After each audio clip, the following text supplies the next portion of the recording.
1997 में वित्त को लेकर पूरा विश्व समस्याओं से जूझ रहा था, जिनसे उभरने के लिए सारा विश्व एक साथ आया, जिसको नाम दिया गया G20, यानी ऐसा समूह जिसके अंदर विश्व के बड़े 20 देश हैं।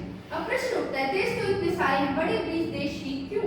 ऐसा क्या था बड़े 20 देशों में जिनके कारण उन्हें बड़े 20 देश माना गया? सबसे बड़ा कारण था उनकी अर्थव्यवस्था। सबसे पहले ये देखा गया कि अर्थव्यवस्था के कारण कौन से 20 देश हैं जो एक साथ आ सकते हैं। उसके बाद ये वो देश थे जो विश्व की 75% जनसंख्या को अपने अंदर समा रखा है, जो पूरे विश्व का व्यापार है वो इन्हीं 20 देशों के अंतर्गत रहता है।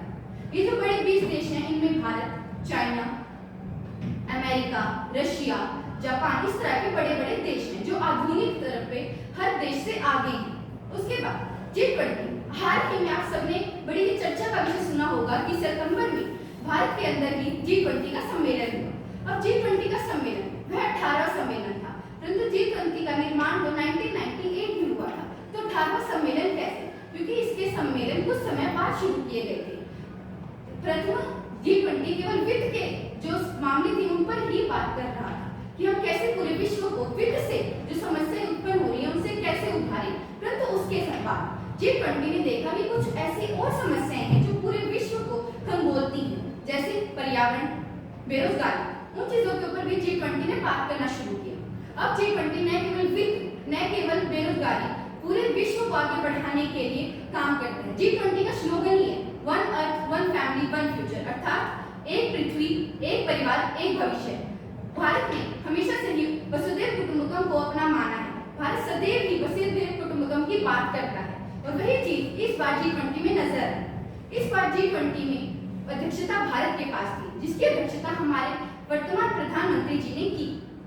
तो G20 की अध्यक्षता किस प्रकार मिलती है और G20 की अध्यक्षता का कारण क्या है और किस प्रकार उसे बदला जाता है?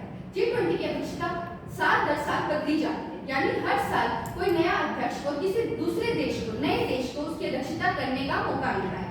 इस साल सौभाग्यवश ये मौका भारत के पास था और भारत ने यह मौका ब्राजील के प्रेसिडेंट लूला दा सिल्वा को दिया।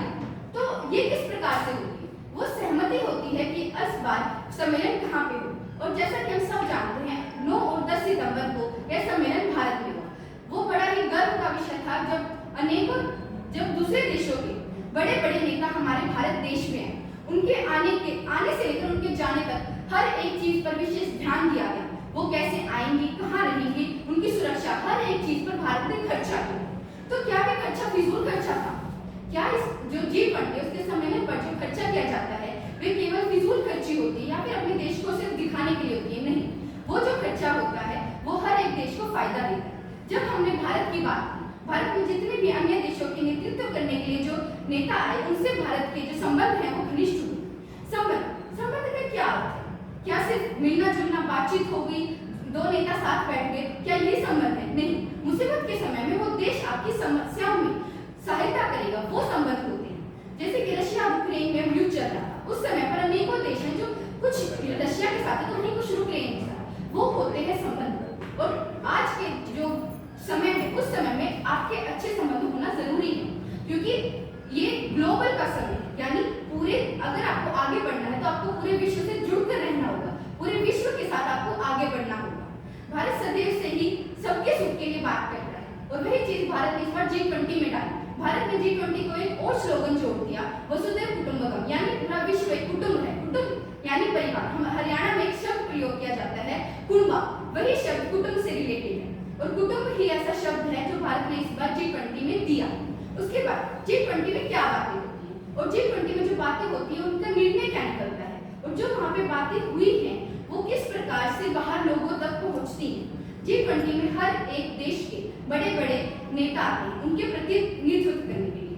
उसके बाद G20 के अंदर जो भी विषय ऐसे हैं जो पूरे विश्व को खंगोलते हैं उनके ऊपर बात की जाती है, जैसे बेरोजगारी हो गई या फिर बढ़ती जनसंख्या के साथ जो आजकल बीमारियां बढ़ रही हैं, जैसे कोरोना था उसके ऊपर भी बात हुई और पूरे वित्त को लेकर और टेक्नोलॉजी के लेकर भी बात होती है। उसके बाद क्या सिर्फ बात होकर वो चीजें वही रह जाती है या फिर वे चीजें आगे जाकर कोई निर्णय भी दिखाती है? जो भी निर्णय G20 में लिए जाते हैं, जो भी G20 में बात हो होती है कि यह चीज होनी चाहिए, उस चीज के ऊपर हर एक देश कार्य करता है। G20 के जो देश हैं वे बड़े ही उज्जवल व विकासशील देश हैं और कुछ ऐसे देश हैं जो विकसित हैं, तो उन देशों का जो जुड़ाव है वो छोटे देशों को भी आगे बढ़ने में मदद करता है। उसके बाद प्रश्न उठता है कि छोटे देशों को क्यों नहीं बुलाया जाता, क्योंकि छोटे देशों की जनसंख्या कम है, उनकी जनसंख्या की जो परेशानियां हैं वे अपने स्तर पर सुलझा सकते हैं, परंतु जो बड़े देश हैं उनकी जनसंख्या अधिक होने के कारण वहाँ की समस्याएं बड़ी होती हैं। हम इकोनॉमिक्स में दो चीजें पढ़ते हैं, माइक्रो इकोनॉमिक्स और मैक्रो इकोनॉमिक्स। माइक्रो इकोनॉमिक्स जो छोटे स्तर की समस्याएं होती हैं उन्हें सुलझाने के लिए होती है, वहीं जो मैक्रो इकोनॉमिक्स है वो बड़े स्तर के लिए होती है। और G20 में मैक्रो इकोनॉमिक्स में जो बातें हैं उनके ऊपर ध्यान दिया जाता है।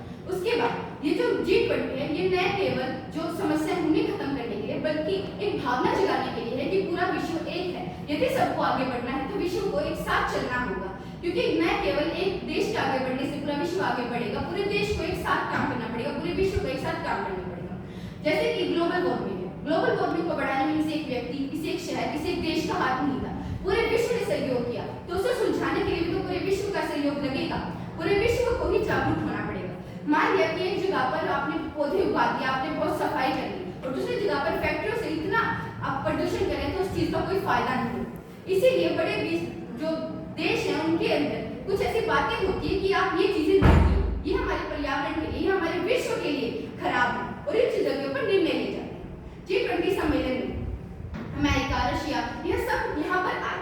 कई बार ऐसा होता है कि जो देश के नेता हैं वो नहीं आते तो उनके प्रतिनिधित्व जैसे कि चाइना के आते हैं, परंतु वो जो बातें होती हैं वो पूरी तरह से उसी तरह से रखी जाती हैं, जो पक्ष होता है वो उतने ही हक से रखा जाता है और हर एक देश की बात सुनी जाती है, चाहे वो सबसे नीचे का देश हो या सबसे ऊपर का, जो भी देश आता है उसका एक सामान्य हक होता है। क्योंकि G20 का क्या अर्थ है? समूह ऑफ पीस, यानी वो समूह है। समूह ऐसा कौन सा समूह होगा जो अपने एक पक्ष को छोड़कर आगे बढ़ सकता है? समूह वही होता है जो हर एक को साथ लेकर आगे बढ़ता है और वही G20 है। G20 में पूरा विश्व आगे